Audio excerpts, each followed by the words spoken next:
আজ 29শে মার্চ 1951 সালের আজকের দিনে শরীফ ইমাম আর জাহানার ইমামের পরিবারে জন্ম নিয়েছিল এক শিশু।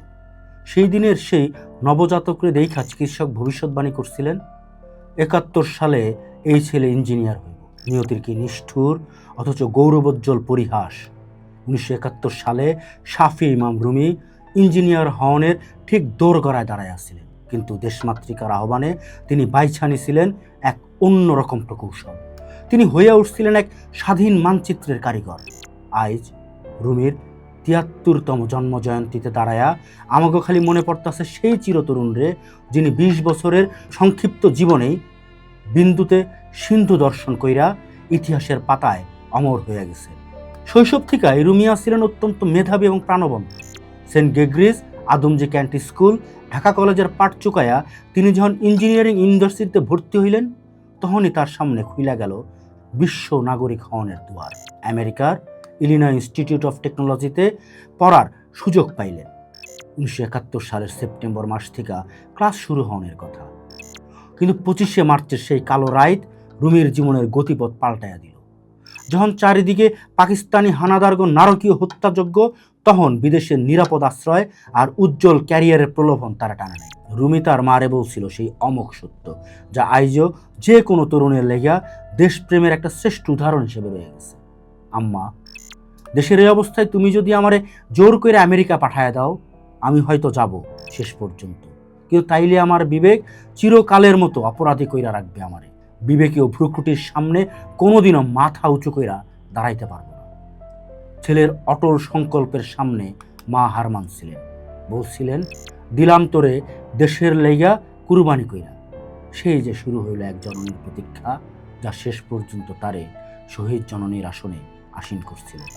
মেলাঘরের প্রশিক্ষণ শেষে রুমি যখন ঢাকায় ফিরলেন, তখন তিনি এক দুর্ধর্ষ গেরিলা ২ নম্বর সেক্টরের অধীনে গঠিত ক্র্যাক প্লাটুনের সদস্য হিসেবে তিনিও তার সহযোদ্ধারা ঢাকার বুকে পাকিস্তানি বাহিনীরে দিশাহারা কইরা দিছিলেন। রুমির সাহসিকতা ছিল প্রবাদ প্রতিম। বিশেষ করে ১৯ August Siddhirganj power station recce করা আর ২৫শে আগস্ট ধানমন্ডি ১৮ আর ৫ নম্বর রোডে পাকিস্তানিগো সেনা জিপে হামলার ঘটনাটা ছিল অকল্পনীয় সাহসের পরিচায়ক। জিপটা যখন তাকে পিছু নিছিল, রুমি অকুত ভয়ে স্টেন গানের বাট দিয়া গাড়ির পেছনে গ্লাস ভাঙা ব্রাশ ফায়ার করতেছিলেন। সহযোদ্ধা হাবিবুল আলম বীর প্রতীকের ভাষায় রুমি ঢাকার অ্যাকশনে অনেক বেশি সাহসের পরিচয় দিছিল। তার উপস্থিত বুদ্ধি আর নির্ভীকতা আমাকে প্রতিটা মিশন সফল করতে সাহায্য করত। খালি যুদ্ধ না, বুদ্ধিবৃত্তিক লড়াইও রুমিয়া ছিলেন অগ্রগামী। তার বাবা শরীফ ইমাম পাকিস্তানি বাহিনীর যাতায়াত ব্যবস্থা ভাঙা দিতে দেশের সমস্ত ব্রিজ আর কালভার্টের নকশা দিয়ে সাহায্য করছিলেন মুক্তিযোদ্ধাগো। পুরা পরিবারটাই তখন একটা দুর্গ। 1971 সালের 29শে আগস্ট আসিল রুমির জীবনের শেষ রাত, যা তিনি পরিবারের লগে কাটাইতে পারছিলেন।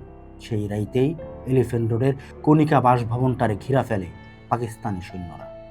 সেইখান থেকে রুমি, তার বাবা শরীফ ইমাম, ছোট ভাই সাইফ ইমাম জামি আর রুমির বেশ কিছু সহযোদ্ধারে ধইরা নিয়ে যাওয়া হয়।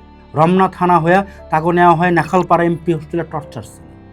টর্চার সেলের সেই দিনগুলো ছিল নরকজনক। সেইখানে রুমির সাথে দেখা হয়েছিল আলতাফ মাহমুদ, বদিউল আলম, জুয়েল আর আজাদের মতো বীরগ। রুমি তার বাবা আর ভাইরে টর্চার সেলে সতর্ক কইরা দিছিলেন, তোমরা কেউ কিছু স্বীকার করবা না, তোমরা কিছু জানো না। পাকিস্তানি জল্লাদেরা রুমির উপর অমানসিক নির্যাতন চালাইছিল। উল্টা কইরা ঝুলায়া পিটানো, নখ উপড়ায় ফেলা, কোনো কিছুই বাকি রাখে নেই। কিন্তু রুমির মুখ দিয়া একটা তথ্য বাইর করা সম্ভব হয়নি। তার সহযোদ্ধা মাসুদ সাদেক চুল্লুর বর্ণনা অনুযায়ী চরম নির্যাতনের মুখেও রুমিয়া ছিল নির্বিকার, অবিচল। রুমির জীবনের সবচেয়ে ট্র্যাজিক আর গৌরবময় অধ্যায়টা হইল তার মার্সি পিটিশন বা ক্ষমা প্রার্থনার বিষয়টা। ৫ সেপ্টেম্বর তৎকালীন গভর্নর জেনারেল ইয়াহিয়া খান সাধারণ ক্ষমা ঘোষণা করেন। অনেক পরিবারই তখন প্রাণ বাঁচাইতে দালালি বা ক্ষমা প্রার্থনার পথ বেছে নিছিল। রুমির পরিবারেও বলা হয়েছিল একটা ক্ষমা প্রার্থনা করতে, কিন্তু রুমি নিজে আসছিলেন এর ঘোর বিরোধী। তিনি সে আদর্শরে বিসর্জন দিয়া প্রাণের ভিক্ষা নেওয়া হইব সবচেয়ে বড় গ্লানি। শরীফ ইমাম আর জাহানার ইমামও একই সিদ্ধান্ত আছিল অটল। তারা জানতেন খুনিগো কাছে মাথা নত করার চাইতে সন্তানের মৃত্যু শ্রেয়। এই যে এক পিতামাতার কঠিন সিদ্ধান্ত, সন্তানের জীবনের বিনিময়ে আদর্শরে রক্ষা করা, তা বিশ্ব ইতিহাসের বিরলতম আত্মত্যাগ।